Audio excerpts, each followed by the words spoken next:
What is up, though, Lions fans?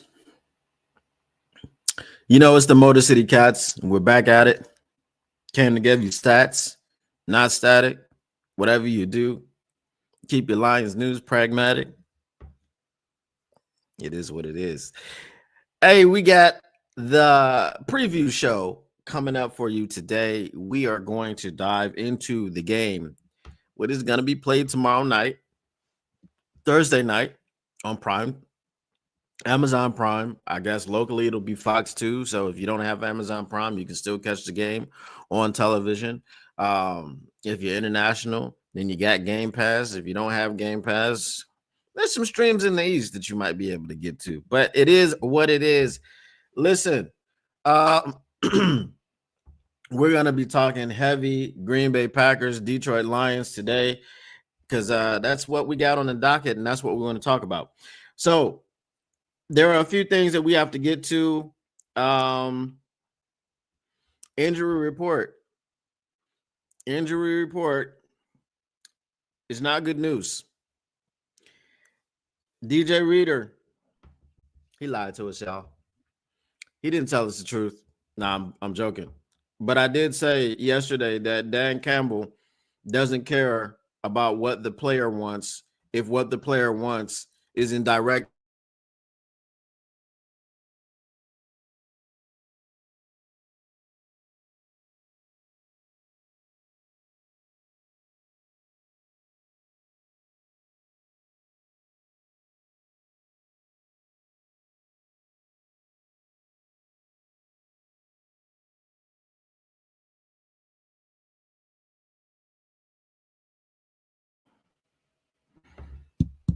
Okay, check one, check one. Okay, I believe everything is good now.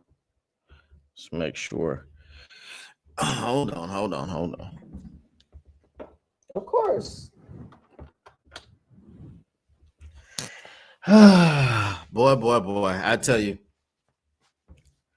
it's hard to stream when people in your house are trying to sabotage you. But anyway,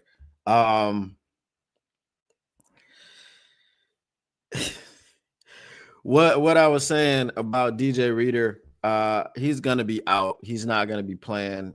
And that sucks, obviously. It's not good news for the Detroit Lions. As we knew, Taylor Decker was going to be out. Josh Pascal is going to be out. Levi Onwuzurike is going to be out. Everyone just seems to be out. And how many more people do we have, bro? I mean, how many more people are available? I said this before. We were down so many people on our front seven. And for our linebacking core, we only had one player left that started the season. And now from our front seven, we've got two. We've got Aleem McNeil and we've got Jack Campbell. Now, obviously, DJ Reader is missing the game. He's not going to be missing the season or going on IR or anything of that nature. Let's hope not, obviously, from this injury. If we would have had the 10 days to rest, then he probably would be playing. But because he doesn't have the 10 days and we've got the regular 7 days, it is not a short week.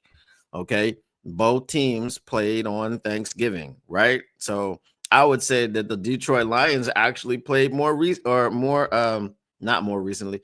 The Green Bay Packers actually played more recently than the Detroit Lions. So yeah, there's their disadvantage. I guess it's by 3 hours. But the thing is, it's not a short week for either team. Both teams played last Thursday. They're going to be playing this Thursday. It is a regular week. Now, Amon-Ra St. Brown said that it's the circadian rhythms.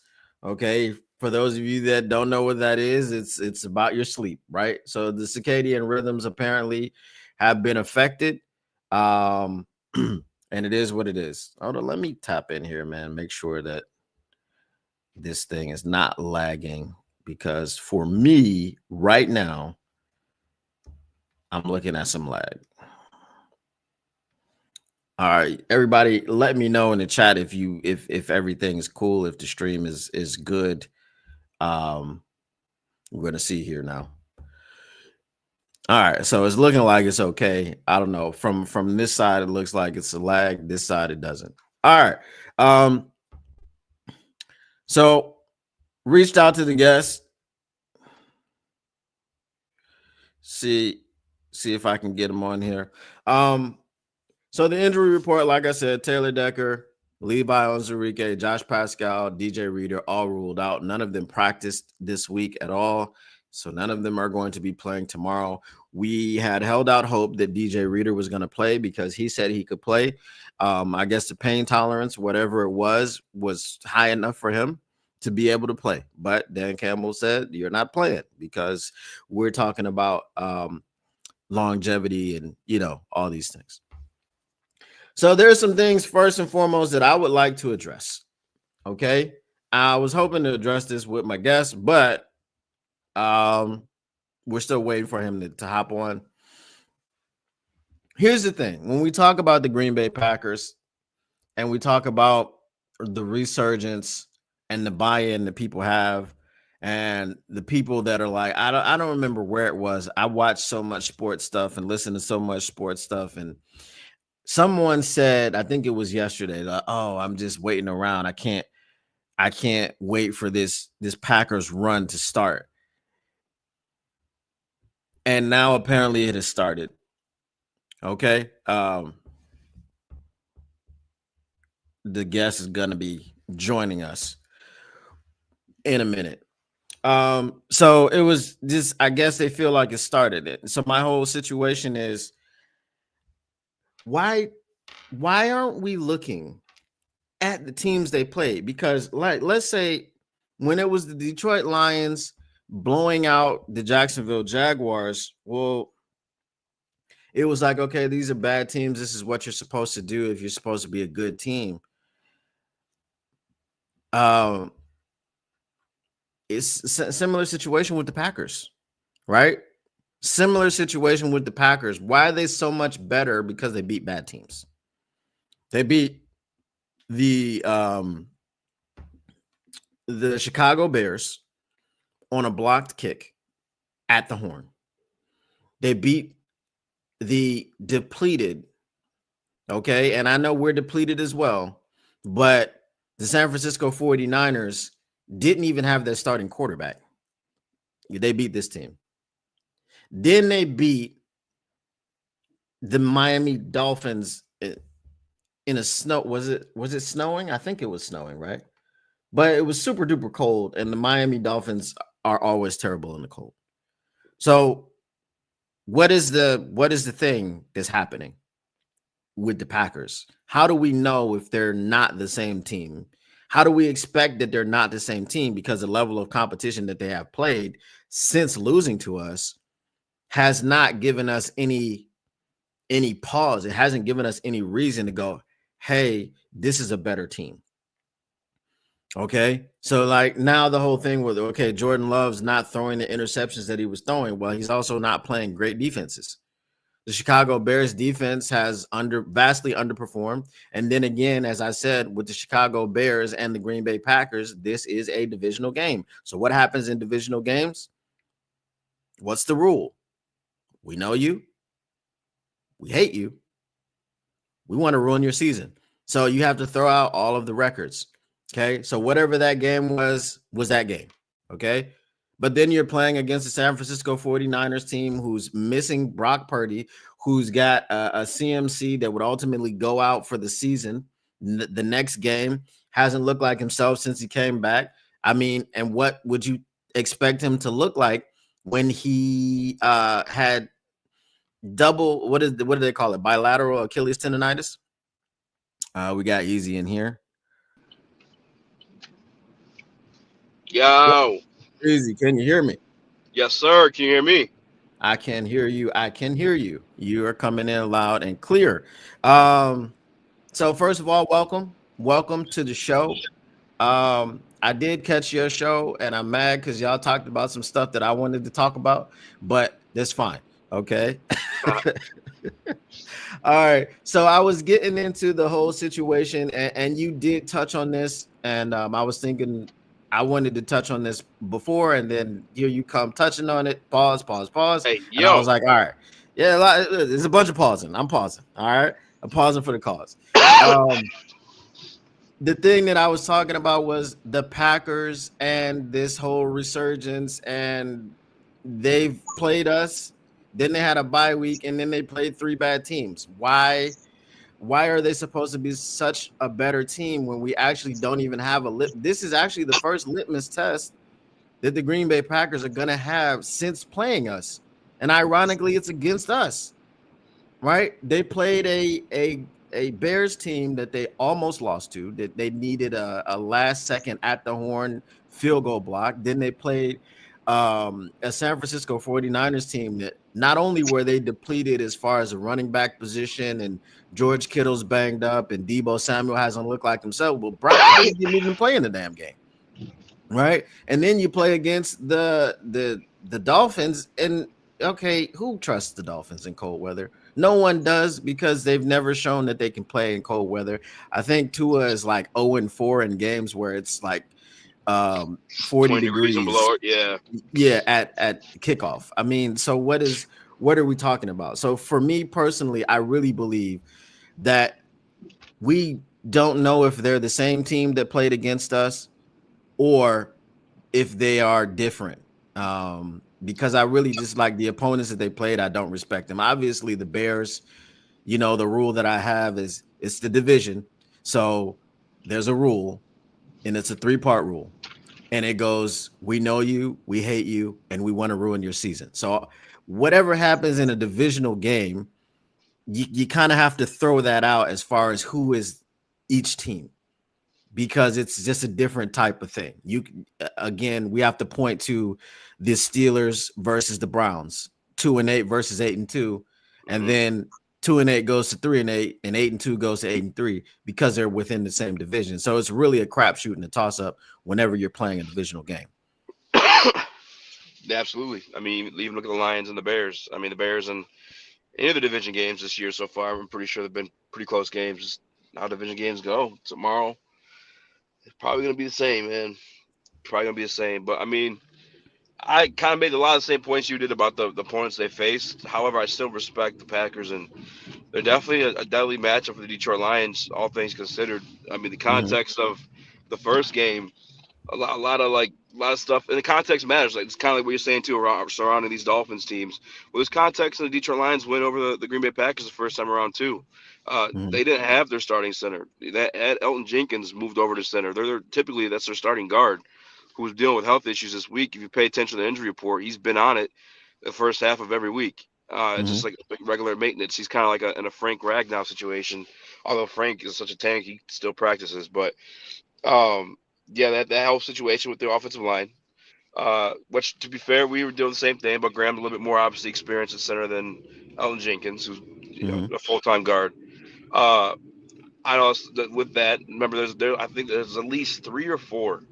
I think for sure 3. The number might actually be 3 on the dot, but I'm saying 4 is a little bit of leeway. Snaps that just straight up hit the ground and allowed Detroit Lions pass rush to force Jordan Love into doing something silly. Jordan Love also in that game, rehabbing back from that knee injury he experienced week 1, and also came up with a groin injury in which he'd even finished the game the previous week. They had like 8 total drop passes, I believe, in that game, due like the cold weather or maybe just Jordan Love kind of being off his game through injury. Like there's a lot of context in that one. The biggest piece of context I think Lions fans, I mean, this one should have come as a surprise if you watched the first game, but Josh Jacobs was laying it on us, and he became that game questionable and didn't even get to finish the game because of that ankle injury. Tomorrow, without a lot of our front 7, at least the important parts of it, I think this could be the same, man. And I think the one saving grace we do have is if they want to get out quick, fast, and in a hurry, like they did that to us on Thanksgiving, and want to play deep, I think they'll find out quick that this ain't that same secondary. And I'm hoping that's the type of game they want to go in there and play versus running the ball with Josh Jacobs. But the Packers are definitely a formidable foe, and it's gonna be a bloodbath tomorrow night, man.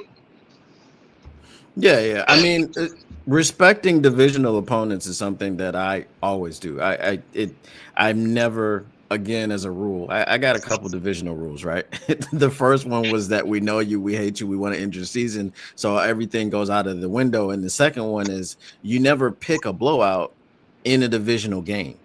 You just don't. I mean, even when the Lions went 0-16, it's not like when they went into the division, they were just laying down. I mean, they really only got blown out like once or twice that season. The Eagles beat us like 52 to, what was it, 7 or something like that. It was something crazy, right? Yeah. But so I'm never going to disrespect a divisional opponent, but I'm glad you did bring up context, because that took me back to something that your guest Pete Bukowski said. Ooh. Pete. So I understand he's a Packers fan, but again, we talk about context, and that was the thing. So when I started talking about my initial thought, because as you know, I was in the car and I was listening to you guys, but my initial thought before your show came on, I think I was listening to Armani and Edwards, and it was like I feel like at certain points I'm kind of smarter. I also, because I was also listening to the St. Brown's Brothers podcast, and Jake Butt was there giving his picks, and I feel like I'm not a huge stat guy. I know you're probably more of a stat guy than me, and I understand where stats lie. Okay, stats lie in between. Like, you need the eye test and you need the stats and you need logic. So it's like it's like offense, defense, and special teams, right? You need all three to get the whole picture, right? And I think with like sports gambling and all these things, a lot of people are just trying to use numbers instead of actually looking at what they're seeing, right? So it's like, don't believe your lying eyes. So the thing that Pete Bukowski says is, oh, well, this happened last year, okay? And this is a broader Jordan Love, because me and you, we just don't agree on Jordan Love, but I got something for you. I just want you to answer some questions, and I think I'm gonna poke some holes in your argument. But Pete Bukowski says, oh, well, this happened last year. The Packers lost early in the season to the Lions and to the Vikings, and then they came back and they controlled both of those games from start to finish. Well, okay, if you call control of a game, Jared Goff absolutely just completely goofing out, right? And he's like responsible for 4 turnovers, and like, remember, one of them was a fumble where someone tackled him and his pinky touched the football and it just dropped out of his hands. It just sprung out of his hands. Like, it was a really bad game from Jordan Goff, from Jared Goff. I don't know that that's control. You're just now at that point, you're just dealing with the opportunities that were presented to you. It's just like saying, well, if you looked at the Tennessee Titans game, oh, our offense was dominant. No, it wasn't, right? Because our offense was like, Jared Goff was like 85 yards passing. Our offense was, okay, we're getting the ball on the 20 every time. You know what I mean? So you can't look at the game and be like, dang, they put up 52 points. Offense was absolutely balling. No, they weren't.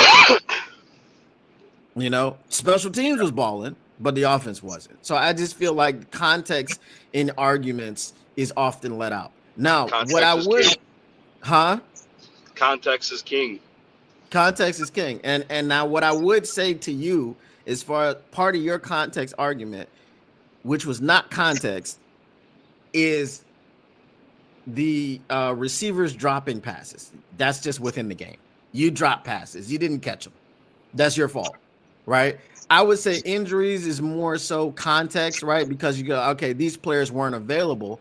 Okay, Christian Watson is healthy. He just can't catch a cold. That's his fault. That's not on. I don't think that's context. You know what I mean? The context of that was more than just Christian Watson. There's Jaden Reed. I'm just saying they couldn't catch. That's their fault. I'm not gonna excuse them for not being able to catch. That's what we used to do. Like, if Titus Young, it's not if Titus excusing them, Young but hadn't dropped that ball, you know what I mean? no, Like, it's not excusing them. It's just something you can't rely to happen every single time. You know what I'm no, saying? you Like, can't. Just like you especially can't rely in on the cold Jared weather game Goff like to, that too. yeah, just like you can't rely on Jared Goff to produce 4 turnovers in a game where we lose by 7 points. And that's the other thing. It's like y'all got 4 turnovers and beat us by 7 points. That's an escape. That's not a dominant win. You know what I'm saying? The context at 7 points, so we got a little garbage study in there, you know. Okay, but so when we It was played against, it was a dominant win, I'd say, in Thanksgiving. It definitely wasn't pretty to watch. Definitely want to I wouldn't throw say our it's home a to TV. dominant win. You if you're up that much, if you're up that much on in the turnover differential, yet and you win by 7. Come on. You know what I mean? Like, I mean, I think you're missing context for that one for sure. But I mean, you know, go ahead. it's like, I mean, we got garbage points. It was a blowout. They had our asses spanked in that first half by far. Jared Goff was rattled. Jared Goff was shook. I think in the second half, you know, some context there. Shout out to AG, got their shit together and kind of, you know, slowed them down. I think they only scored.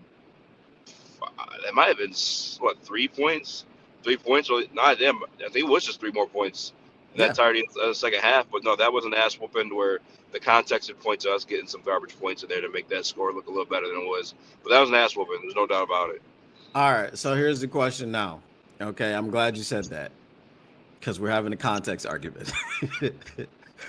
Was the Chicago Bears game an ass whooping? For what? For what? Did we beat the Chicago Bears ass? We did in the first half. We whooped their ass. Did we beat it in the second half? No, we did not. And it's a 60-minute game. So that's what I'm saying. So it's the same thing when the Packers beat us on Thanksgiving last year. Well, they beat us by 7. But the thing is, though, you wouldn't say that was garbage points that they got. They got those. They scored those. You said it was garbage points. No. The Lions got garbage points in our ass whooping for sure. We did. Mm-hmm. But the context of that situation, the Bears were scoring. They were going that whole entire second half. But Detroit Lions didn't really get shit going until, like, I want to say, the end of the third or fourth quarter. Okay, but did we have an opportunity to win? Did we have an opportunity to win? If you lose by a single score, I think you always have an opportunity to win. Chef, bro, you're missing. For this to be a context conversation, you're missing a lot of context in this one. I gotta be honest with you. We did not have an opportunity. I mean, we had an opportunity to win in terms of, like, you always have the opportunity if you're on the field. You know what I'm saying? Anything could happen, yeah. Mm-hmm. But no, we got our ass whooped. There wasn't the context of that one. We got in late in that game. You woke up late. I don't even know what they came out swinging. They threw a haymaker the very first play down the field. It was fucking bloodbath from then on. That's true. I think most of that game was on Jared Goff because he just kept giving it back to them. You know, if just the same way with and again context, we're looking at the Philadelphia Eagles being the second NFC team ever to beat Lamar Jackson. Yeah. Crazy. But that was on Justin Tucker. Justin Tucker forgot how to kick. Right? And if you miss an extra point and 2 field goals, you've greatly changed the way that game is called. Right? What if, because we know Nick Sirianni he's a little bit emotional. What if it was just 1 point, that one extra point that he missed to take them to 10-0, and now it's 9-0, and Nick Sirianni goes, okay, we're only down by 3 field goals. Instead of, damn, we're down by 10 points, we got to do something like, you know, chuck up a deep pass to A.J. Brown that might have gotten picked off. You know what I mean? It was just a lot of stuff that could have gone differently from just that 1 point, much less the 7 points that he left on the field. And that's fair, but you also give them credit for holding them 2 field goal situations, especially that offense. They're technically right now, if I'm not mistaken, the number 1 offense in the league. Like, that's the Baltimore Ravens are a very good team, so hold them in a field goal situation. That's true. But also, what's on the flip side? Their defense is very bad, and you couldn't score on them until you kind of pulled away in the second half, which is what Philadelphia does. And this is a problem with Philadelphia because they lean so much on Saquon Barkley that he just has to get going, right? Yep. Against the Rams, that was different, right? But then again, he bust off both of his 70-yard runs in the second half. I'm not even sure. I ended up turning that one off. It's such a blowout. Right. So he has to get going, but he's sometimes he looks like Saquon from New York in the first half. Right. And then he did only, and I'm gonna say only, but just look at how close the game was and all these other things. It wasn't a blowout, and it wasn't something where he didn't have to get going. He did only have 107 yards against the Ravens, which is a bad defense. The Ravens, you know what I mean? The Ravens are the best rush defense in the league. They're just awful against the pass. Okay, they got the second best run defense. Yeah, so I mean I can't discount the Eagles. They're good as fuck. I'm not going to discount them. I'm not discounting them. I'm just saying I just kind of look at it a little bit differently because I think that let's just say I wouldn't say it was a convincing win. I think that they did what they were supposed to do, but I would like to have seen Justin Tucker know how to kick a football and then look at how the game turned out. But this is football and this is sports. Like the ball bounces. Sometimes it's luck and sometimes it's different. Yeah. All right. So what up though, Mr. Morale 313, JSJ.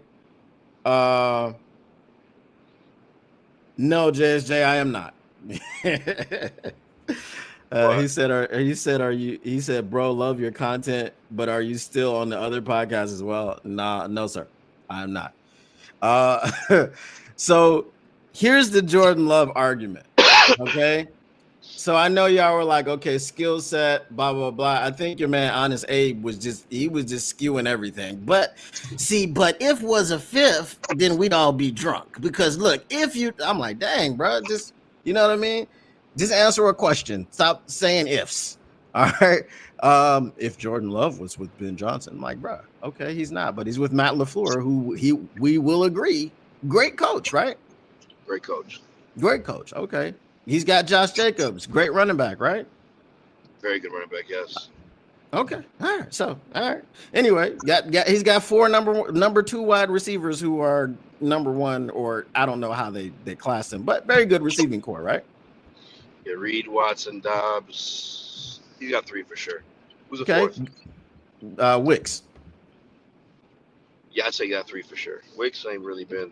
That's what they said coming into the season. They had four number two wide receivers, and they didn't have a number one. There's a lot of Wicks hype for sure. Yeah, I bought into it. I think I drafted him in one of my fantasy leagues. But he could end up being the number one there. Yeah, not true. Exactly. Like everyone can end up being the number one. So here's the thing, because he's talking about, but the situations are very similar. I mean, both of these teams are built similarly. You know what I mean? Like built to run the football, built to pass the football, built to play action with all the weapons that they have. Two offensive coaches are very good with their scheming and all these things, right? So it's very similar. I didn't understand that point where it's like, well, if you're looking at the situations, then it's Jared Goff. It's like, well, Jared Goff is in a rich situation and Jordan Love is in a poverty situation. No. All right. Jared Goff may live in Beverly Hills and Jordan Love lives in Malibu. Like, I mean, we're splitting hairs here. Here's the question that I have for you, because I know you think that Jordan Love is a better quarterback than Jared Goff. And you're a huge Jordan Love fan. I hope TaylorMade Media comes in, because he's also a huge Jordan Love fan, and he says that when I do introspection about the situation and Jordan Love and all these things, it's hate. And I don't think it's hate. I have a problem with Jordan Love's decision making. Okay. Well, I wouldn't say I'm a big Jordan Love fan. I think he's a good quarterback. All right. So here's my question to you. So I'm not gonna say that Jordan Love sucks. I said the same thing that Spin Morak said. I need to see it for an entire season. My whole thing last year was you, Mina Kimes, all you people Okay, all the people in the national media that were just so, oh my God, Jordan Love. All the people without bias, yes. One thing that we have to look at, because you, before you did your mea culpa on JG, one thing that you always used to say was JG is pretty much a Ben Johnson merchant, correct? Yes. Okay. Did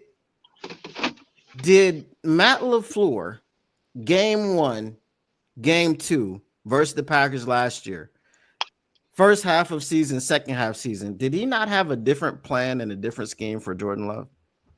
Yes. Okay. All right. So that's one. So now Jordan Love is a Matt LaFleur merchant. All right. No. Now, I'm just saying, last year that's what it was. No, Last year that's what it was. No, because all right. So here's the context immediately. No, the reason why Jared Goff is I mean, I'm not even trying to be disrespectful in saying this, but the reason why Jared Goff is benefited heavily from Ben Johnson versus what you're seeing with Jordan Love is Jared Goff in the pocket to the read, gone, good to go. Difference between Jordan Love, where you can't necessarily say it's on Matt LaFleur's system, although Matt LaFleur obviously has a great system. He's a great coach. The plays are breaking down, and Jordan Love is making those plays. He's busting out the pocket and whipping that thing down the field, freaking 50 yards to Jaden Reed, Christian Watson, whoever it may be. The other part of it, too, is he's spreading the ball around in those situations, too. It's not like, I guess Matthew Stafford, probably the first one to come to my mind, where he just favors certain receivers. You know what I'm saying? Like, he spreads the ball around, meaning he reads the entirety of the field. So you can't say he's a Matt LaFleur merchant because it's not all within the system. Sometimes shit breaks down and he makes plays.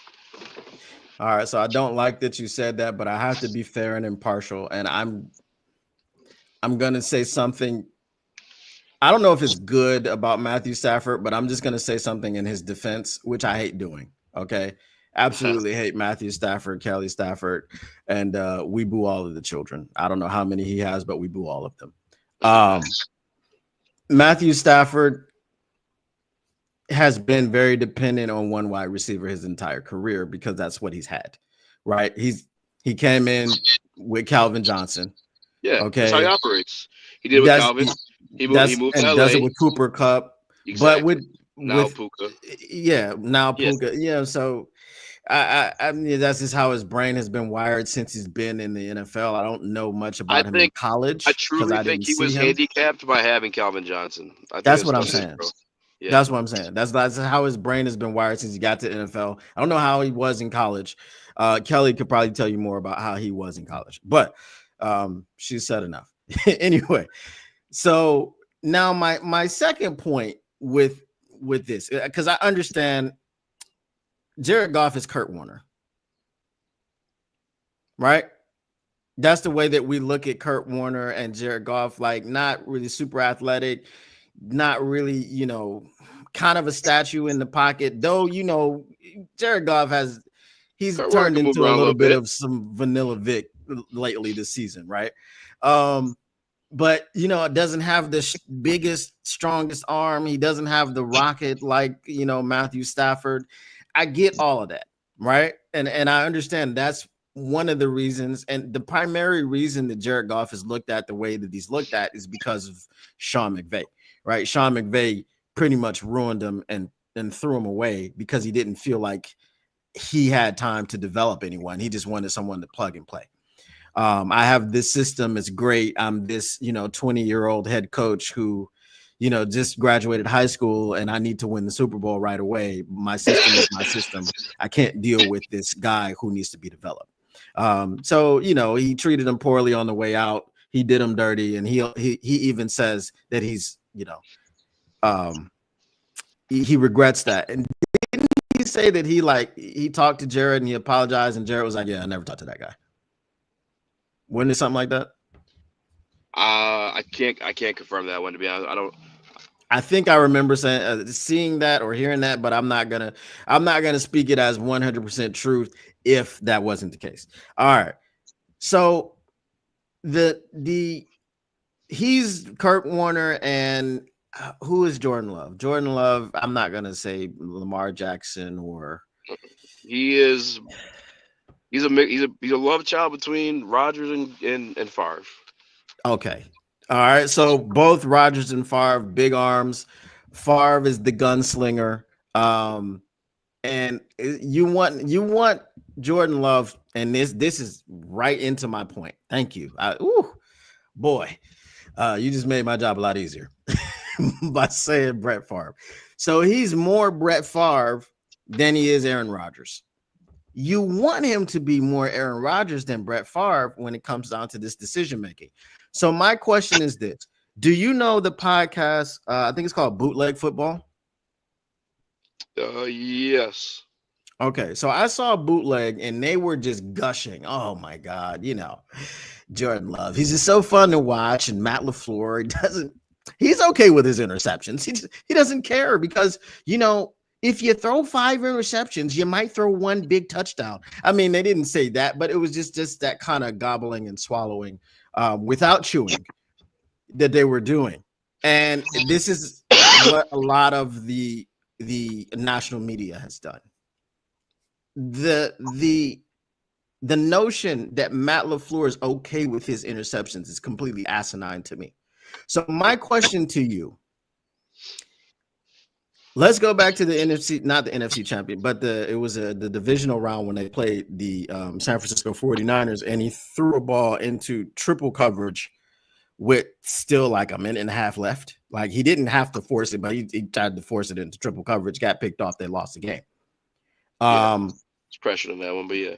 Goes to last time we played them, throws a pick 6 before the half. And that was his best Will Levis impression. He's done the Will Levis thing against now the Minnesota Vikings and the Detroit Lions. Okay. The only team he has left to do it against in the division is the Bears.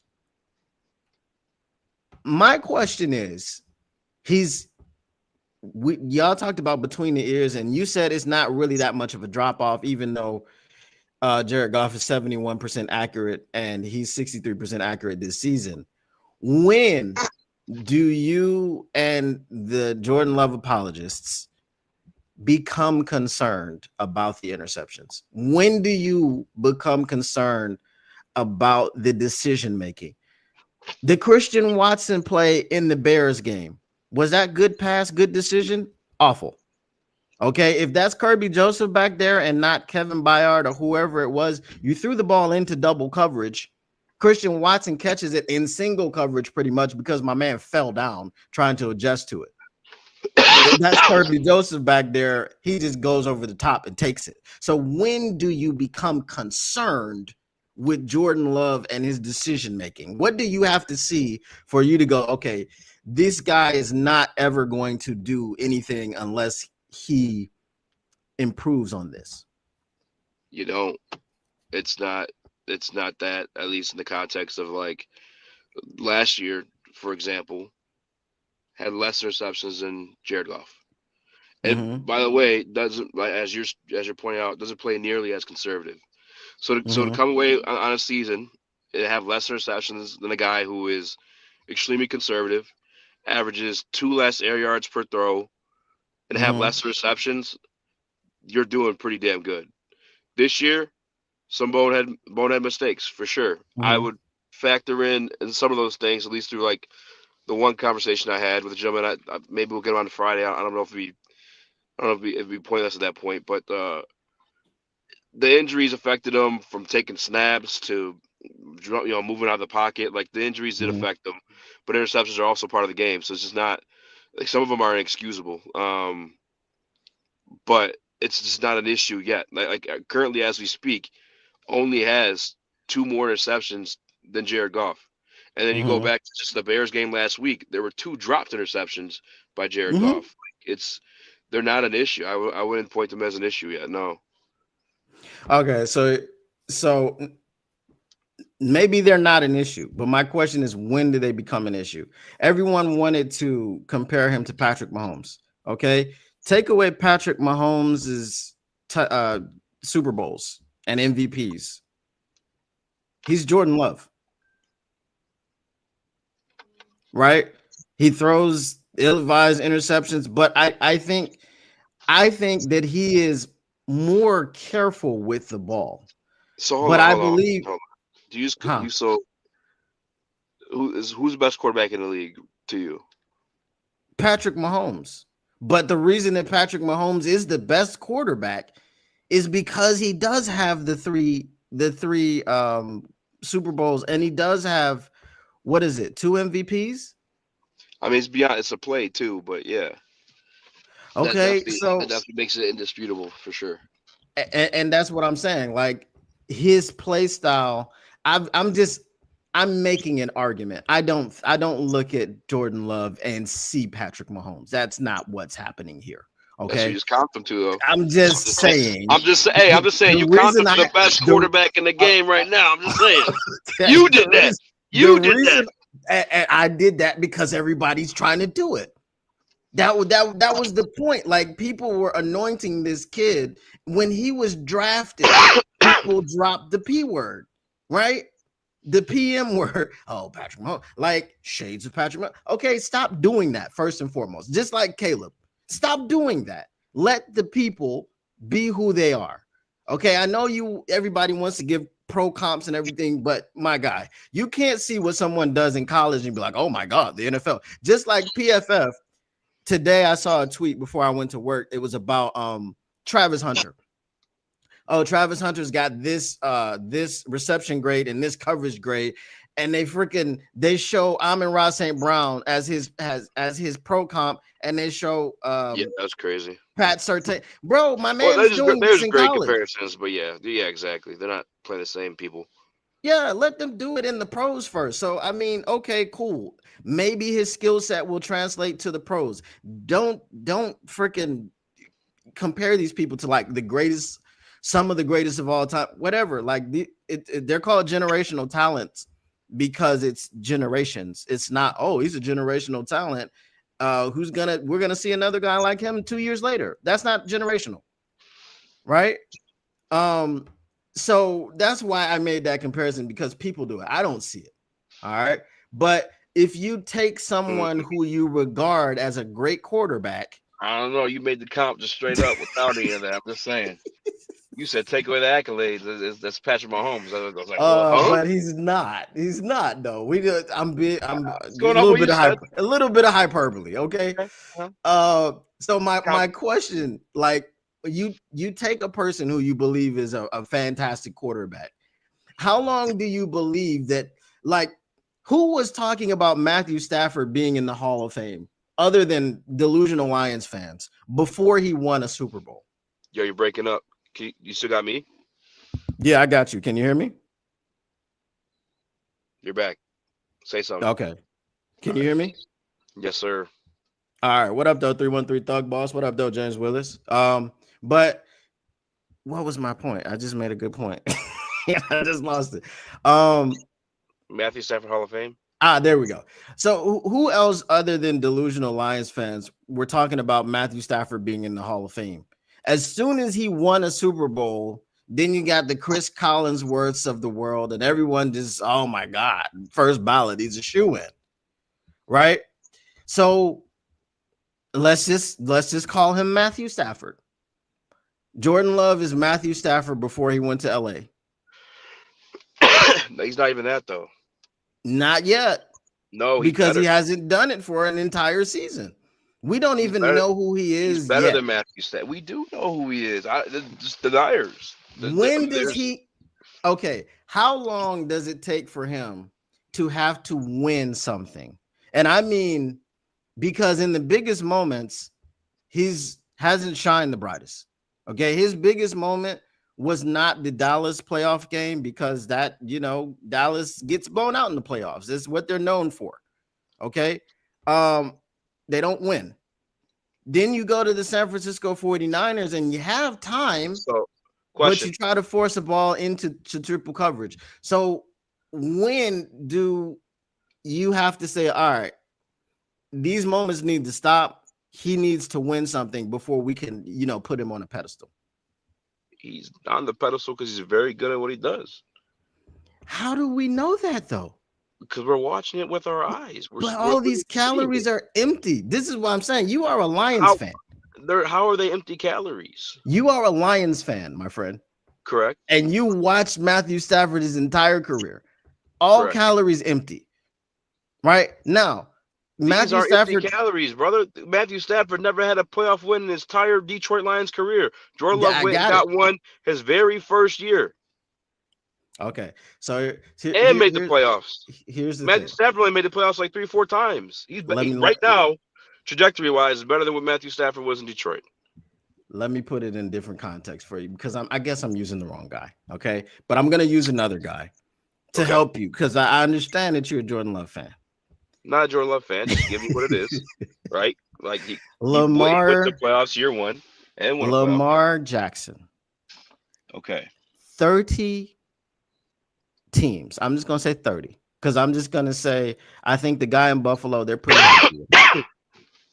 I think the guy in Kansas City, they're pretty happy with him. Mm-hmm. We can say for all the things that Jared Goff is wonderful for, and all of us that love Jared Goff and all these things, we know that he has physical limitations. And if you can get a guy like why did I just forget this man's name? Lamar Jackson. You probably would. For argument's sake, it's a no-brainer. If Lamar Jackson say, "Hey, I want to come play for the Detroit Lions," it would be awkward, right? Because you got to be like, "Ooh, Jared, you wanna shop for houses in Baltimore?" Like, so you know what I mean? But I think 30 other teams would take Lamar Jackson at the drop of a hat. Lamar Jackson gets criticism for not being able to advance in the postseason. Would you take Lamar Jackson or Jordan Love? Lamar Jackson. Okay. So now that man he's won back-to-back MVPs, I don't know that he doesn't win the MVP this year. I mean, I don't put a kicker not being able to kick like that's what he's paid to do. It's like a receiver that's paid to catch, but he drops all the passes, right? I don't know that a kicker drastically changing the outcome of a game loses you your MVP candidacy because a lot of people are saying, "Oh, he's probably out because they lost to the Eagles." I don't necessarily see it that way. Lamar Jackson can do things with a football in his hands that no one else can on this planet, and he's also the leading passer in the NFL right now. Right? So if you're being objective, the only right answer for MVP of the league is Lamar Jackson. Okay. I'd say if you're being objective, I mean, you could say Saquon, Josh Allen for sure. But I'm just saying, I guess now if you're calling the records into account, yes. But if you're looking at the player, just the talent of the player, I don't think that I think there's Lamar Jackson and there's the others. Off of talent. Okay. So now you've got a man who is kind of head and shoulders above everybody else. Let's just say he's head and neck. Okay. He's head and neck above everybody else. You see that man getting criticized for not being able to do it in the biggest moments. When do you do the same thing for Jordan Love? What do you have to see? What is your time frame for Jordan Love to just be a guy that does good things in the preseason or in the regular season? Maybe he has a little bit of postseason success. He could get to the divisional round, but can't win it. Right? When does he become that kind of guy? I mean, hell, Peyton Manning would have been that guy if he hadn't won those Super Bowls. And no one really gives him credit for the second Super Bowl because he was a shell of himself. Probably, 5 years into it, like probably 3 more, 4 years. I mean, so we have to give him some time before we can judge him as that. As a guy who couldn't get it done. Yeah. Yeah. Okay. So why did chat? I'm about to drop the mic, chat. Why didn't we have to do that before we anointed him as the next Patrick Mahomes? Boom. That's not a mic drop. What do you mean? That's a mic drop. If you gotta, this is exactly why that's not a mic drop, because Lamar Jackson coming up short, correct? But you just said he's quite literally the best like skill set in the NFL at the quarterback position.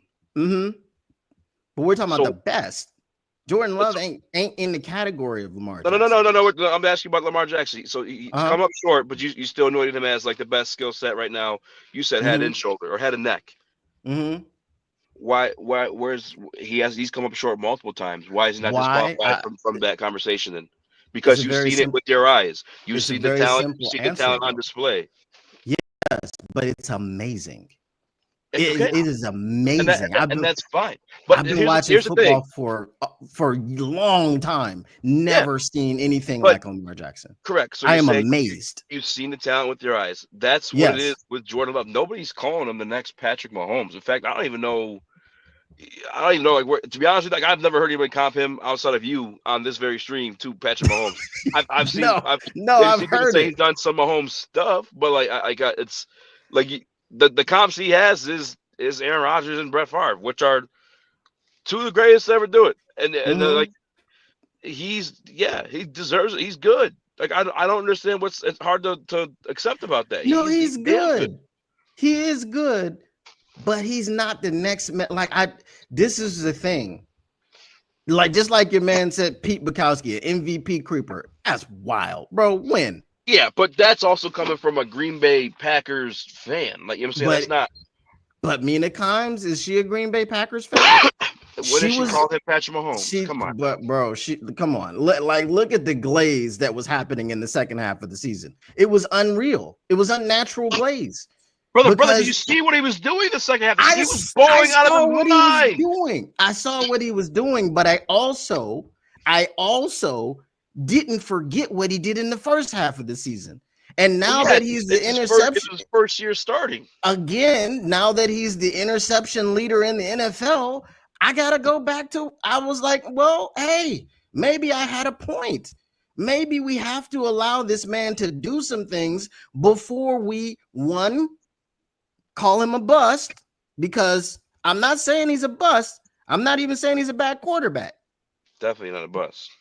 And then two, before we anoint him as one of the faces of the league, before we, as the national media, and this was my whole thing, the Packers have had two quarterbacks in the last 40 years, and they've been great. Also, just real quick too, he's not leading the league in interceptions. Just want to put that. Is it Patrick Mahomes now? No, it's Kirk Cousins and Geno Smith. Oh my God. All right. Well, it was him and Patrick Mahomes for a minute, but I guess Kirk Cousins throwing 4 last week, that did it. Okay. But so that was my thing. Like before we anoint him as the next man up, he is off of a half a season. It was crazy. There was a half a season. He's next man up. I think you're making two different arguments. One argument, you're saying he's like there with the other guys, the elite guys. Mm-hmm. He's not. He is, but he's the next man up. He's put himself in that class. It's like, okay, we've seen what you've done so far. We project you to do a little bit more. We project you to complete the task, the mission, or just carry on like your play. Because not everybody's gonna be lucky enough to win a Super Bowl. I mean, we've seen some great guys go down with only like one ring, or even Aaron Rodgers, just the eye test. Mm-hmm. One of the best quarterbacks a lot of us ever seen do it. Only one ring to show for it. Like he's the next man up. There's no. Like he's in that realm right now. But now, by next man up, I mean like next face of the NFL. Right now, your faces of the NFL. So I don't know that. Like I don't think anybody's got him like in there. Like I don't think there's even like one true face of the NFL, because right now it's Patrick Mahomes, but like everyone, like you just said, like you say, Lamar Jackson's playing better at quarterback right now. So it's like I would say there's tiers of elite guys, and I would say Jordan Love's in that second tier. I think the faces are 3: Lamar Jackson, Patrick Mahomes, and Josh Allen. Those are the 3 faces. Yeah, he is in loading and has the capabilities to become one of those. Has he done it yet? No, but he's definitely in the queue. Like but then you have to say, okay, look at the body of work. If you're trying to put him in that queue, Jaden Daniels, phenomenal rookie season, right? Mm-hmm. Okay. Well, they're and cheese really. he kind of tapered off a bit, right? Yeah, there's definitely a lot more glazing going on there than I think deserved, but he's still good. Okay. But is anyone putting him in that tier? Is anyone saying, oh, he's next up as in the faces? No, because he hasn't done what Jordan Love's done. What has he done? Who? That's what I'm saying. Like, what has he done? He won a correct. He won a playoff game against a notorious that's not a road game. No, when you go to Dallas and play in the playoffs, it's a home game because they act like they're on the road. They just completely shut down. Dak Prescott throws you 4 interceptions in the first quarter, and the route is on. Right? That's a narrative more than truth, but is it? How many playoff games has Dak Prescott won? I don't know, 2 or 3. Okay, and how many years has he been in the playoffs? Shoot, 5, 6. Okay, so that you don't win if you've won 2 times in 6 trips, you're not a winner in the playoffs. Okay, so Dak Prescott is not a winner, and they're often at home, and they're often getting beat at home, right? And then when he had to put the team on his back, Dak in the Prescott playoffs, is 2 of 5 in the playoffs. Okay, 2 of 5. That's not much better. It's 2 of 5 is a little bit better than 2 of 6, right? But so he beat him. Congratulations. Now, when you go and you play the San Francisco 49ers and you had to put the team on your back, you made poor decisions down the stretch. And my thing is, I've seen him make poor decisions. Like, look at the Romeo Doubs play from earlier in the season when he threw it off of his back foot, and Romeo Doubs threw it and caught it over, back shoulder or whatever. Like, so Jordan Love's not in the tier of like next great quarterbacks.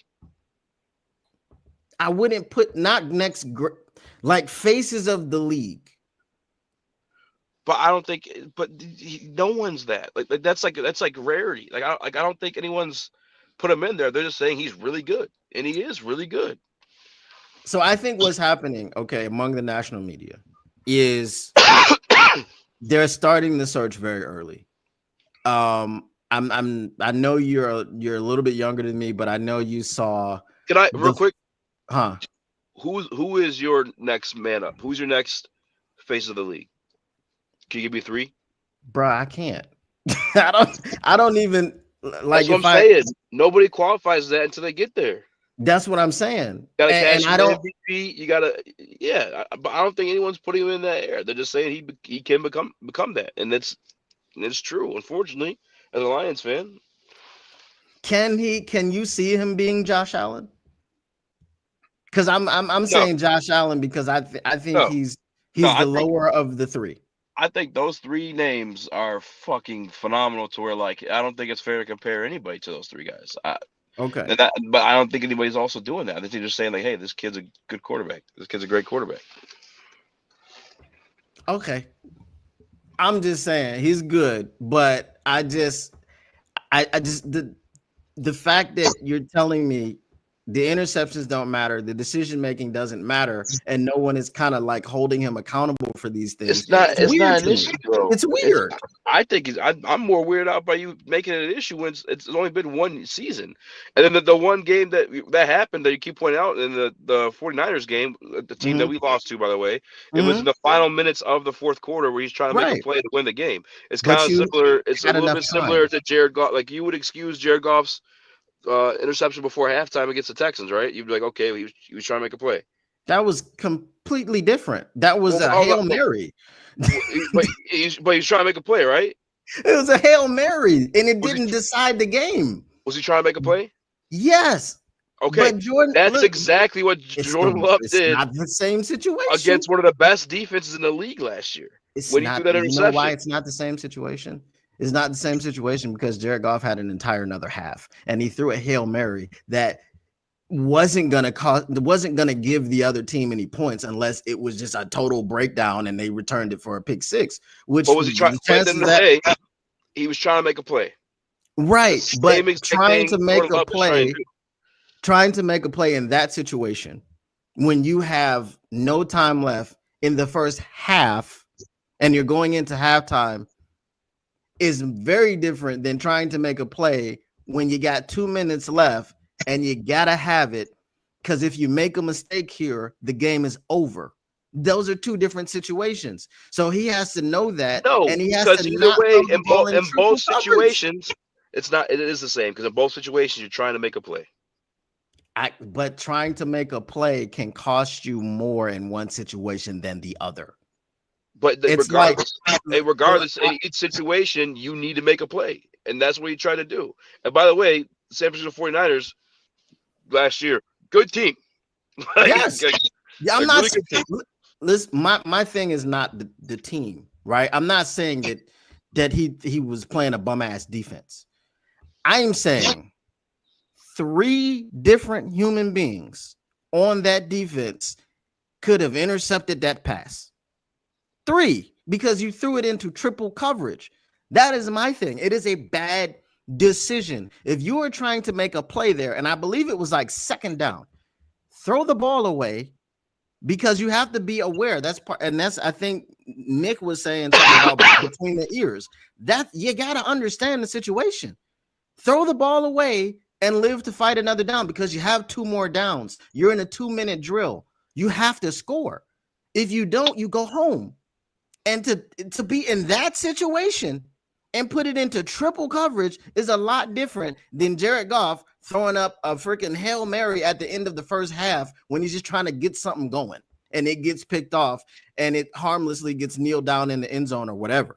Like that, those are completely different situations, because you can look at the outcome of the game. Jared Goff and his team came back and won. I just think it's crazy trying to summarize this whole man's career off of him trying to make a play in the closing minutes of a game where they needed a touchdown. No, that's just crazy to me. It's not. I'm not summarizing his career. I'm looking at decision making. I'm saying this decision making has been an issue. Some of the passes that he threw, like I'm going to look at the Bears game. That was a bad pass. You don't throw a ball to a receiver down the field when 2 men are draped all over him. That is a very terrible decision.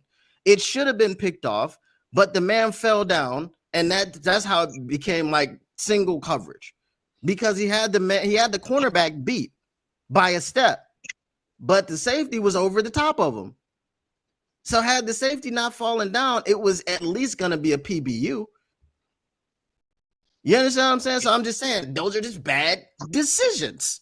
This is all I'm saying. And bad decisions will cost you. When you don't give a damn about the football, bro, it's gonna cost you. And that's what I'm saying. He's more Favre than Rodgers. You want him to be more Rodgers than Favre.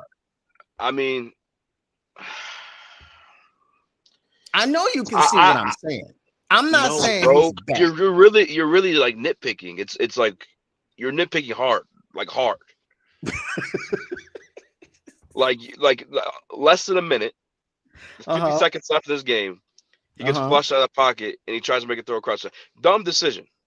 There's not questions about his decision making though. Like, and the thing with like a guy like that too, like when you have that type of, the reason why you see Patrick Mahomes throwing some of these interceptions, or just some of the interceptions in his career, Matthew Stafford.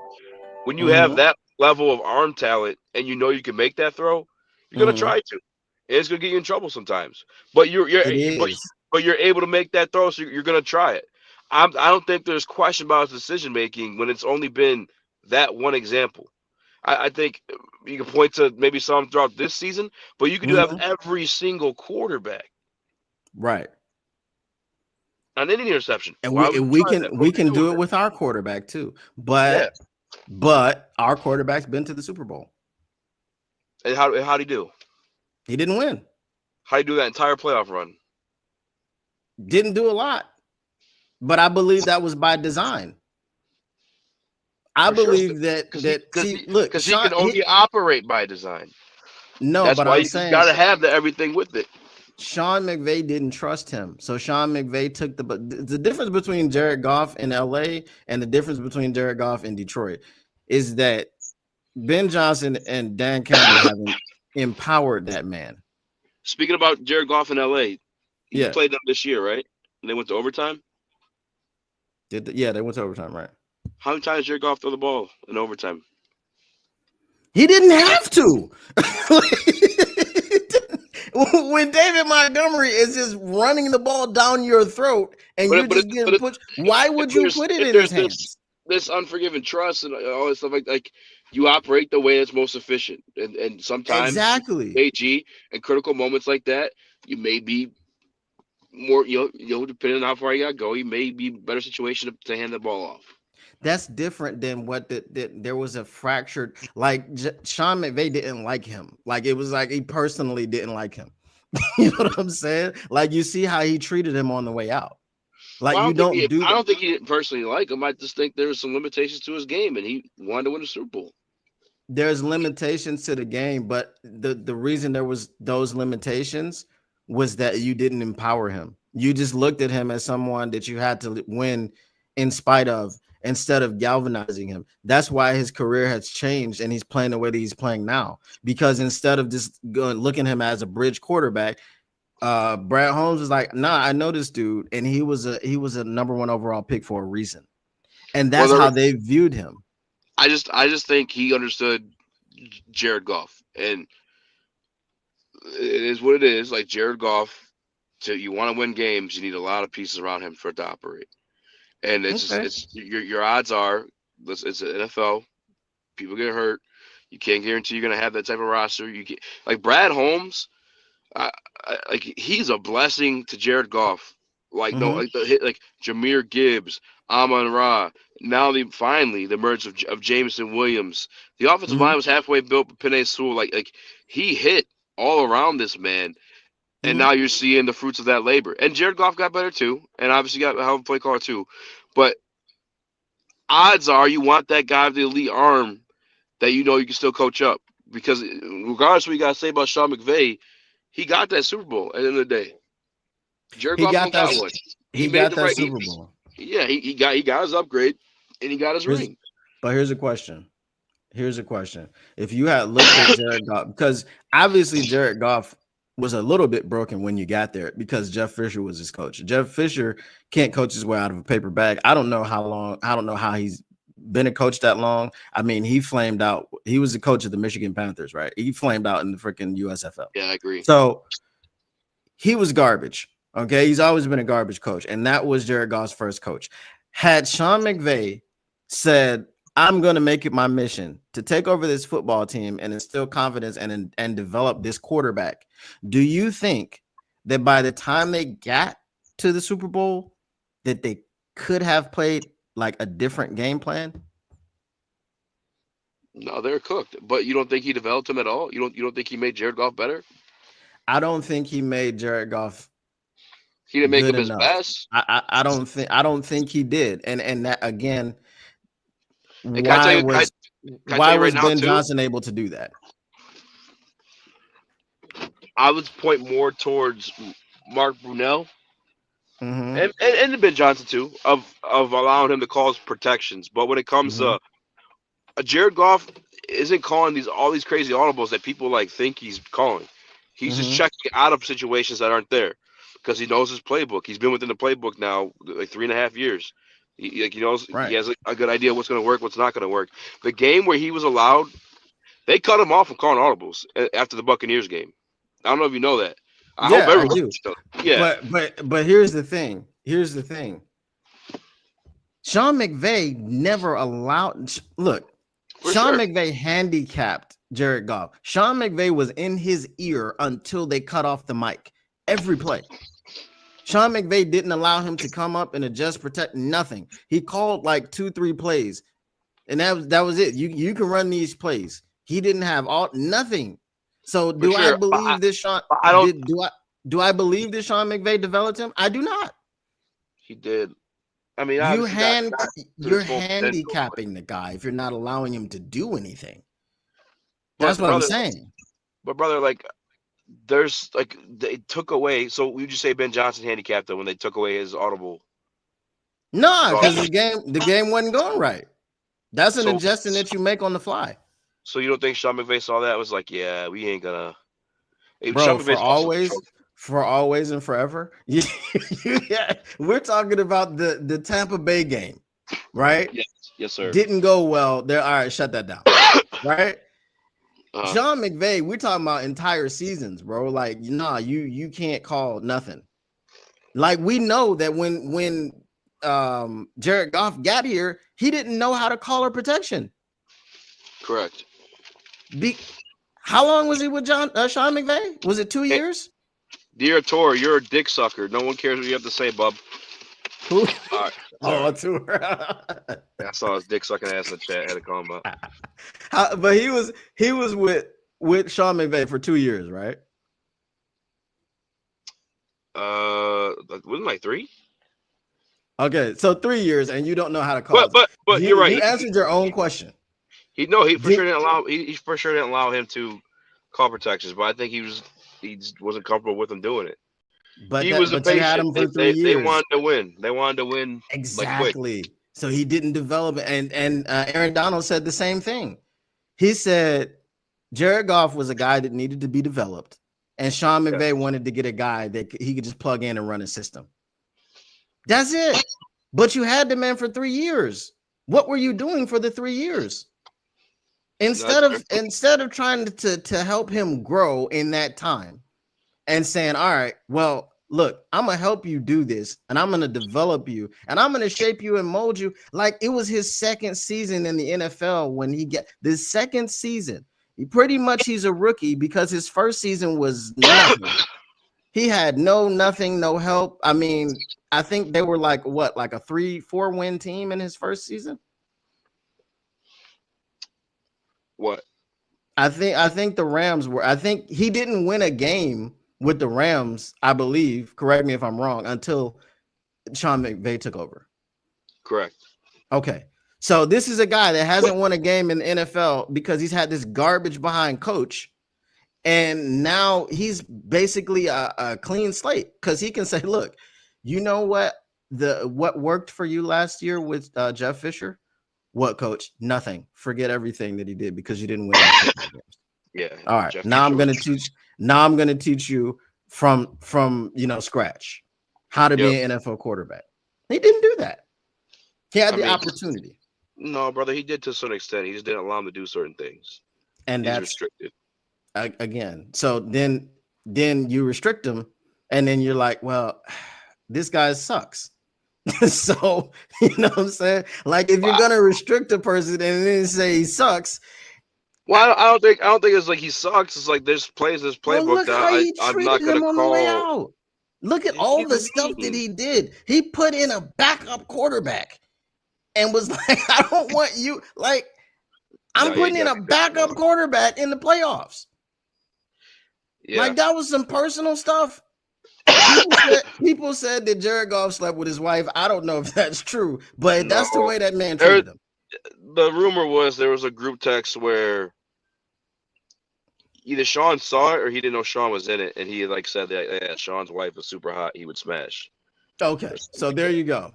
So, and that's the way he treated that man. He treated him like he sent that text.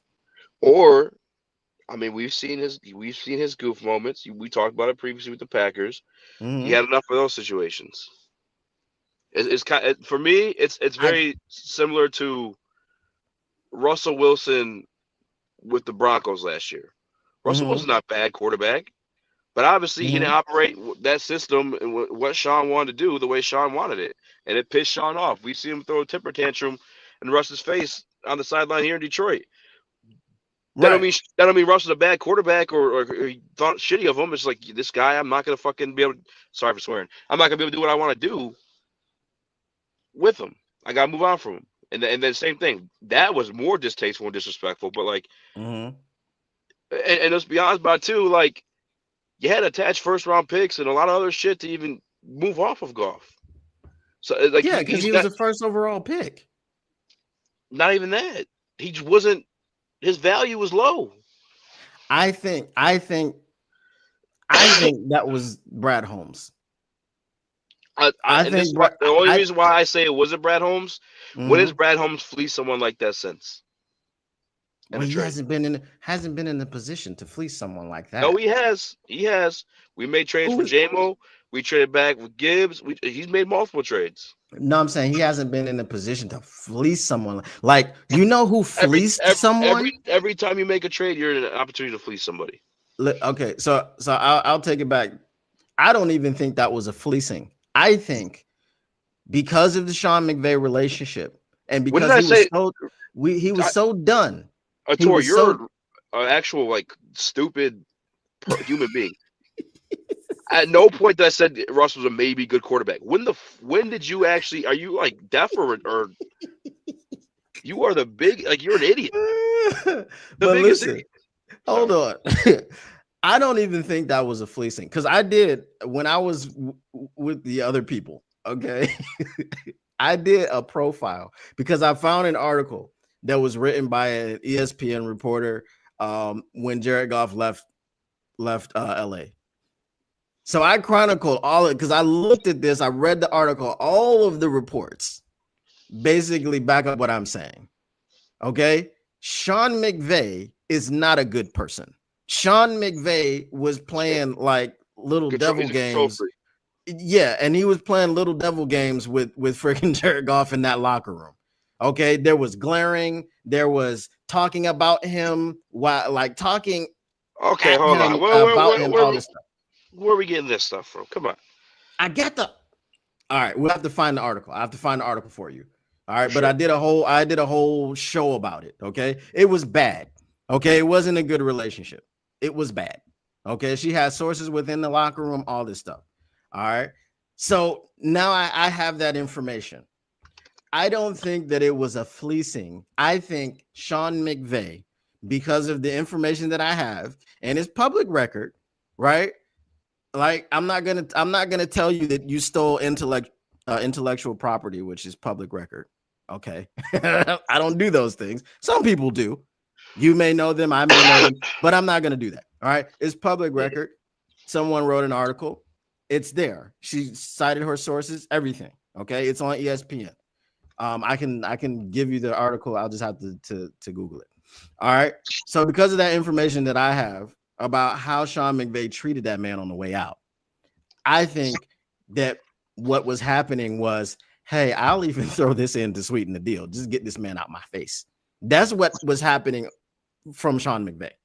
Okay. The only Detroit Lions GM that has straight up fleeced anybody. You could say that Brad Holmes fleeced the Packers just by the Packers being stupid and giving us Brian Branch, right? Straight up fleecing, Martin Mayhew. He fleeced the hell out of Jerry Jones by sending him Roy Williams for all of that. That was the fleece. Sean McVay, with this trade, he just wanted him out. That's all. Brother. So he was like, "Yeah, I'll give you whatever you want." That's not what happened. No, dude, you got to read the article. You have to read the article. Once you read that article, at then that you'll know what I'm saying. At that point, and the reason why half the nation was talking about Jared Goff as a bridge quarterback, because the skill was poorly developed. That's fair, like you said, and the contract was horrible, and in that market of the cap, you had to give a first round pick. That's why I said it wasn't a fleecing. For sure. Yeah, I thought you were saying it was a fleecing. No. I said it wasn't. It was not I a thought you were fleecing. saying it was a fleecing. No, yeah. Because you said it was. You said when has he fleeced someone like that? I said that wasn't a fleecing.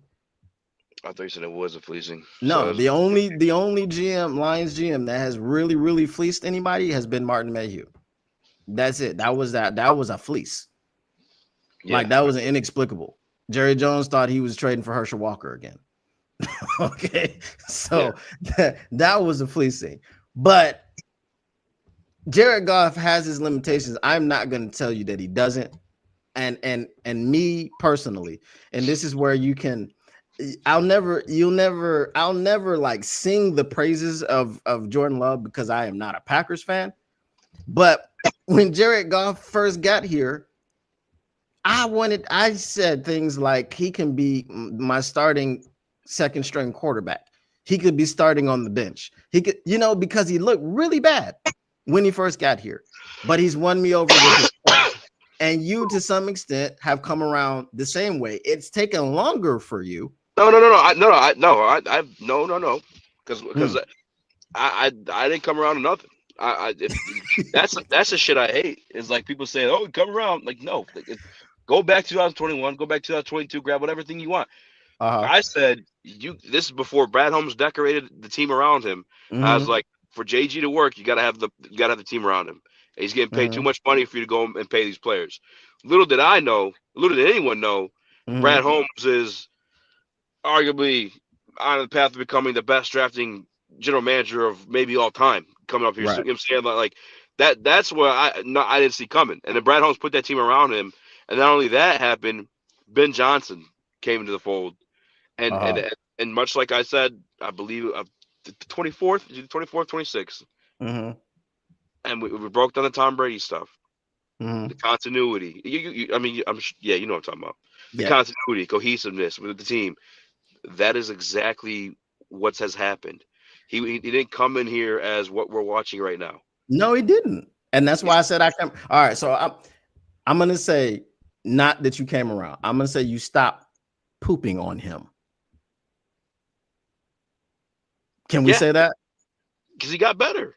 Okay. And that's why I'm saying it took you a little bit longer than it took me, right? To stop pooping on him. Maybe you didn't come around like to have a different opinion of him. And what you said about him was true about all the pieces that had to go around him, but you stopped pooping on him after I did. I'm saying I that's what I mean by I came around. I came around earlier. I didn't have to see as much. I would say the same stuff I'm saying right now around the pieces around stuff like that, and people perceived it as pooping on him. If he had a bad game and did dumb shit, yeah, of course I'd have. I'm sorry for swearing again. Of course I had bad things to say because he was played bad at that time. Like I'm not a tour where I'm just on my knees. I'm not WR. You don't have to apologize. No, you're fine. But I'm not like this guy at tour who's just on his knees gargling, swallowing the gravy and cradling the ball. That's insane. There's just no realm of reality with people like that. It's just right. But from a fan aspect, I get it. But when you start talking disrespectfully, when people start bringing up facts and stuff like that, that's when like you get called a dick sucker, like a tour. Here's the thing, right? For me, and this goes way back. Again, how old are you? 30. You're 30. All right, I'm 42. Okay, so I know I don't look it, but you know, black don't crack, even though you're Mongolian. But I take it back to Andre Ware. Okay, I take it back to me starting playing football at 9 years old. The athleticism at the quarterback position is something that we recognized, but we had never seen it. And this is why when they drafted Andre Ware, that's all I wanted him to do was play. I'm like, man, I just want him to play because he couldn't get in and play. And then when he got into play, we saw why he couldn't get into play. Okay. So the Detroit Lions have never really had their Lamar Jackson.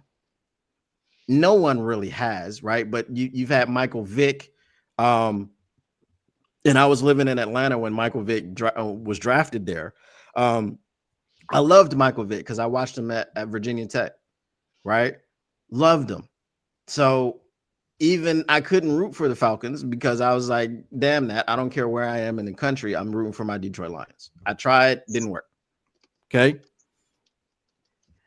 I think with Jared Goff, that's always going to be the knock on him. Whether the only way that he can remove that knock is to win a Super Bowl, because at that point we won't give a damn. We don't care if he's got, one ass cheek and three toes. If he wins the Super Bowl, we're going to celebrate, right? And he's going to be the greatest quarterback in Lions history, and we're never going to want him to leave. But then once he does ultimately leave and retires or whatever as a Lion, okay, we're going to want that guy who has the athleticism, right? We're not gonna want another pocket passer. And this is the thing. This is why everyone is so enamored with Hendon Hooker, and this is why people are enamored with Jordan Love, because he can get outside of the pocket. He has a big arm, all of these things. But like I said, he'll throw it up for grabs far too often for my liking. Brother, he has less receptions than Jared Goff last year. it's not the actual interception numbers. It's when you look at the passes that he throws, you scratch your head and you go, what the hell was, just like I said, that Romeo Dobbs play earlier in the season. That was like, you thought he was throwing it out of bounds, and then you saw he was just throwing it up for grabs, and you're like, oh, there's no way this isn't getting picked. And then Romeo Dobbs comes down with a heck of a catch. But it's a lot of, the whole, I don't know if it's just the whole no, yes. There's a lot of that with Jordan Love. Mm-hmm. And that's the thing where I'm like, there's too much of that. There's too much no, yes, because the no's can always be no, God, he threw another pick. Right? People drop picks. People fall down. People do all types of things. But what it never changes, whether a person drops a pick, whether a person falls down in coverage, what it never changes is that was a bad decision to throw it into triple coverage or double coverage, or throw it across the middle where you've got a safety bearing down, whether he picks it off or not. That's what I'm saying. So yes, we can say interception numbers play a part, but also drop interceptions do things. Do you know why? Matthew Stafford won a Super Bowl? Because he's fucking good at Sean McVay. Because Jaquiski Tartt dropped an interception that he threw right to him. Without that happening, he doesn't even have the opportunity to go to the Super Bowl. For sure. So this is what I'm saying. That's what I'm saying. Yeah, I mean, Jared Goff doesn't go to the Super Bowl if it's not the worst non-call in NFL playoff history of the Saints. Yeah, that was bad. Yeah. Okay, but that's what that wasn't a Jared Ferree problem. If Jaquiski Tartt catches that interception, that's a Matthew Stafford problem. And Matthew Stafford, when he threw it, he immediately grabbed his head like, oh my God, I just lost the NFC Championship game. And this is why I keep saying to people, Jaquiski Tartt has never played again in the NFL. He is out of the NFL. He was a free agent after that season, and not a single team picked him up. He ain't on a practice squad. He is nowhere because it was so egregious that he dropped that damn interception. I thought it was TJ Ward. No, it was Jaquiski Tartt. And the NFC gotta go back and look. It was Jaquiski Tartt. In the Super Bowl and the NFC Conference Championship. No, Conference Championship. Oh, I thought it was. He threw it to that man like he was trying to throw the ball to Cooper Kupp. Yeah. That's crazy. Did you know? I'm not even gonna go there. No, what? No, nothing. I gotta edit those clips I usually edit when I'm on with you. Okay. So yeah, we got off topic, but hey, good show, man. That's and sometimes when you get to talking, Two dudes. What do y'all say? Two dudes being bros? Just having a conversation. Just dudes being bros. All right. So because we've talked about this. The damn injuries are just they're crazy, right? We got two guys from our starting front seven playing. It's our expectations of the game it's going to be a hard fought NFC North battle. What are your score predictions? That you have to tune into tomorrow's pregame show for. You're supposed to give me a score prediction. This is supposed to be the. All right. Do you think the Detroit Lions will win this game? I think they can. I mean, everybody can. Do you think they're gonna win? You gotta say it with your chest now. For my official prediction, tune in tomorrow. Global World Heavyweights. What is your what percentage chance do you give them to win this football game? 50-50. All right, well, I'll give my prediction. I believe the Detroit Lions do win this football game. I think And here's what I'll say. We all heard Aaron Glenn say that it's not the playbook that he has to teach the people. Arturo says, don't ever have him back. Bro, this is my guy, man. I'm not going to not have Easy on the show. So, Bro, don't listen to that fucking loser. I feel bad for that guy sometimes. Like yeah, just I know swinging at the air, talking y'all like the been going at it craziest for a shit. long time. He Long just time. he just he just tries to hurt feelings because he's a dick sucker. Like there's nothing wrong with being a dick sucker, but we want to talk like personal. Like don't get mad when you get called out. Well, okay. I mean, Also the lying is what drives me crazy with that guy. Yeah. Nah, I feel you. But for me, I feel like whatchamacallit, Aaron Glenn said it's our play style. And this is the thing that has helped all these new people come in and get acclimated very quickly. It's the play style. Part of that play style is the aggressiveness, the violence, and stopping the run. I don't know that even with DJ Reader being out, and this is a huge thing for me because I felt like with a healthy DJ Reader, Aleem McNeil, and Za'Darius Smith, the Packers were still going to have a problem running the football. Now you put in Broderick Martin and Pat O'Connor or something. I'm just going to go out on a limb and say that they do stop the run early.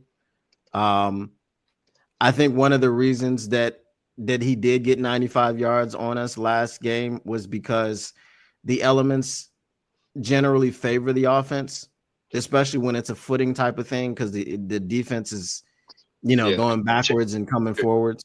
You're changing direction, sacrifice. Yeah. So I feel like that was favoring the offense. I don't think that Josh Jacobs gets 90 plus this game. I do think that they commit to stopping the run early and often. And because we do have probably the best man cover secondary in the league, we don't sacrifice coverage. So I think they're going to put it in the hands of Jordan Love. I think he's going to throw you one, maybe two. I think we have a repeat. I think we have a repeat of the last score. The last time the Packers came to Detroit, but I think it's flipped 27-20 Detroit Lions. I hope you're right, man. Me too. I'm not. I am not gonna be happy if they don't beat Detroit. I'll tell you what, though, Lions win this game, man. Shit, they're fucking. This coaching staff is crazy. Yeah, without a doubt, because particularly Aaron Glenn. Bro, we already know what the offense is going to do. What the offense is going to do, but the defense, man, if they stop Josh Jacobs this one, which that's part of the style that AG was talking about. But obviously it didn't pan out last time. But if that'd be the biggest one for me, just because if you look at the games we didn't have Josh Pascal, those games we actually got gashed and we almost broke that 100-yard streak. Yeah. And that's why that's especially nervous in this one without him. Yeah. And that was the thing. I was like, okay, if you're just missing him, but you got DJ, Aleem, and Za'Darius, I think you could, you know what I mean? I do now think you're missing him and DJ, so that's yeah. tough. I do think like one guy saying though, I in the chat, I think people will be surprised in the passing game, just because the narrative is we're hurt, but it's really just that front seven, and the secondary has been produced all season long with or without pressure. So it's I think people will be pleasantly surprised by the secondary for sure. I'm not worried about that. I have no worries about. Because I talked about that yesterday. I was like, if you go and especially since Romeo Doubs isn't playing, so okay, now you got to go Dontavian Wicks and was it Henry Melton? Yep. Is his name Henry? The dude that Brian Branch hit? So. Okay, so yeah. I mean, I'm not particularly worried about that. And then one of the big plays that they had was I I think I'm thinking of another game. Didn't they have a big play across the middle? Or was that? That might have been last year. No, I think they might have had one too. I think Reed might have had like a one with some yak on it. I don't know if it was like a. Yeah, yeah, it must have been. No, it wasn't last year because I think it was this year. But anyway, I mean, Brian Branch is going to be looking for some get back. He did give up a touchdown against DJ Moore last week. I think he's going to learn from his mistakes and be more sound in coverage. I don't have any problems with the back, four or the back five, whatever you want to call it. But it's just, yeah, the dudes on defense are wearing name tags. Yep. You know what I'm saying? Hi, my name is Jamal Adams. Like, so that's the only thing. But if they can stop the run and then they put it in Jordan Love's hands, like I said, you may not think that his decision making is a problem, but he don't give a damn. He's gonna throw that ball up. And again, quiet as it's kept, Christian Watson has problems with dropping the football. Yeah, it ain't quiet. That should be everyone's done by now. His timing is just horrible. It's like he's playing someone on the other end of whatever simulation we're in is just accidentally pressing the wrong button when that ball goes up. It's crazy. Christian It's Watson. like it's the Madden they're pressing aggressive catch when they shouldn't be. Yeah, I mean that's half the reason I'm winning that bet against Pete Bukowski. This guy can't freaking catch. He needs contacts or something like that. Yeah, I don't know if you know Herman Moore. Herman Moore, his first couple of years is rough when he was here in Detroit. Yeah. And then he got contacts, and that's when he became should be Hall of Famer. Exactly. I mean, maybe Christian Watson needs some contacts. I don't know, but his depth perception is off for sure. Pretty much.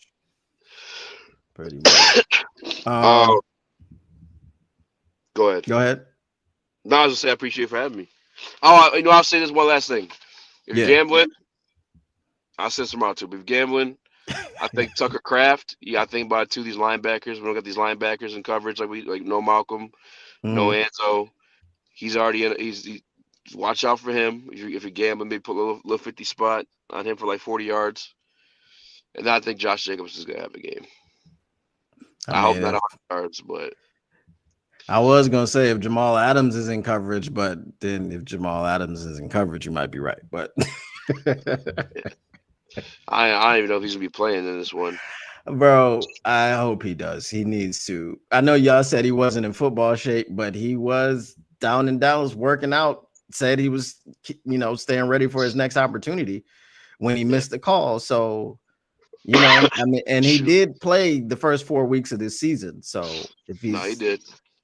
So look, we need all hands on deck. I don't care. We need the practice squad dude that we signed from, what was his name? Jonah Williams. Then we need the dude that we signed from, what's his name? Was it Murphy or Miles something from Seattle? We need everybody. Right? That's it. We need everybody. Because I don't know what Broderick Martin is gonna give as far as filling in for DJ Reader, but we can't fall back on Mekhi Wingo. Everybody that's on the practice squad, damn Isaac Uku, everybody needs to be up for this game. We don't have any choices. And as far as this one more point that I wanted to talk about, guys, forget about Josh Reynolds, man. My man got shot in the head. We don't know what he's doing. He got picked up by the Jaguars. Oh, did he? Okay, well, there you go. The Jaguars claimed him before he even hit free agency. So, and he's not gonna do anything in Jacksonville because he has confirmed. Remember the first time he left Jared Goff and went to Tennessee? He is a Jared Goff merchant. I'm just saying. All right. I mean, okay. All right, we have to say he got shot in the head. That's why he didn't pan out. I mean, damn, that's crazy. You look, he's tough, right? Dudes get shot every day, B. You know what I'm saying? Hey man, I appreciate you having me on. I gotta make these clips for Woodward. All right, man. Make sure you guys check out the pregame show tomorrow from 5 to 7:30. Woodward Sports. Definitely. Again, appreciate you having me on the tour. Don't die choking on a dick. And yeah, we out. All right, man. We'll catch you later. All right, man. I'll see you, brother. All right, peace. All right, guys. I will Speak Easy Sports. I'm gonna go ahead and get out of here too. I've gone way over, but sometimes when you're hanging out, man, having fun, talking Detroit Lions, that's what it is. Now, if you guys are trying to join me tomorrow for the live stream, I will be streaming, but the same reason that I don't go live on Thursdays, because it doesn't fit with my schedule. So I will be streaming.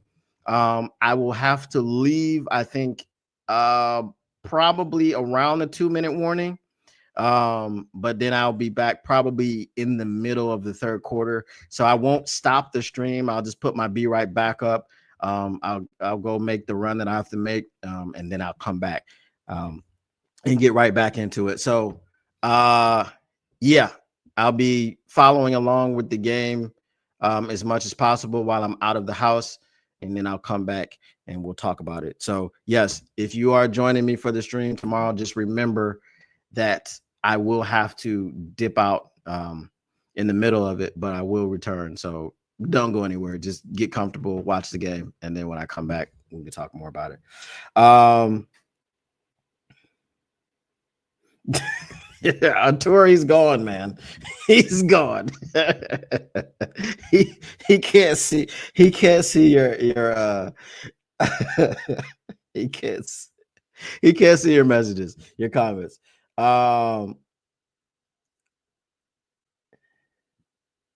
Yeah, I know. I've seen your battle going on in the Woodward Sports chat. So I know y'all been going at it for a while. All right, guys. I appreciate you hanging out. I just had to get after Easy a little bit about the Jordan Love situation, Jordan Love and Goff. So didn't get a whole lot of opportunity to talk to you guys in the chat. And I usually love talking to you in the chat. But again, come rock with me tomorrow. Hang out in the chat. We'll be live streaming the game until I have to leave, go, and come back. So I'll take a break in the middle, a little bit of an extended halftime, if you will. But once again, guys, appreciate you as always hanging out. One thing is for sure. The Motor City Cats, we're back at it. Came to give you stats, not static, and I can't tell you what to do. But if you want to listen to my suggestion, just make sure you keep your Lions news pragmatic. And we out. Peace.